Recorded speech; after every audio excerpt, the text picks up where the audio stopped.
तुला एवढा मारदानकीचा शौक आहे ना, तर लावड्या समोर समोर भेट झाट्या तुझ्या घरात दम असेल तर ह्याच्या त्याच्यावरनं नको बोलू. आणि तुला भेटायचं असेल तू फक्त तुझा ऍड्रेस सांग. तुझा ऍड्रेस सांग, नाही तुझ्यापर्यंत आलो ना तर वाईट टक्कल करून फिरवल. फक्त तुझा ऍड्रेस सांग, जे असेल समोर समोर व्हिडिओ. आणि भांडण तर हा जो छक्का आहे ह्याला सर्वात पहिले मी बोलवलं उल्हासनगरला, तिथे आला नाही. खोपोलीला बोलवलं, तिथे आला नाही. त्याच्यानंतर माझ्या घरचा ऍड्रेस दिला, त्यांनी स्वतः मागितला घरी येतो, तिथे पण आला नाही.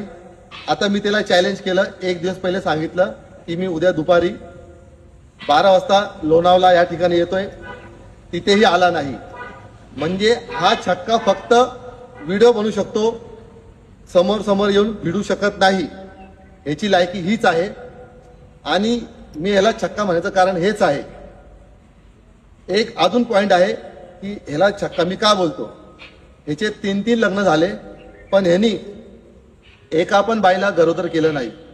आणि तू आज इथं नाही आला, तुम्ही स्वतः सिद्ध केलं की तू छक्का आहे आणि हा दबंग आणि जानवे मर्द आहे.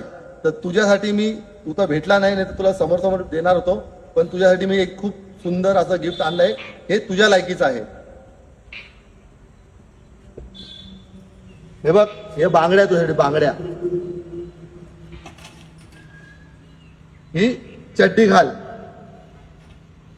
आणि हे तू ब्रा घाल, छक्क्या. आणि ही साडी, हिरवी साडी आणि हे टिकल्या, ही तुझी लायकी आहे. समजलं का? मर्द आहे ना, मर्द बोलून दाखवत नाही, करून दाखवतो.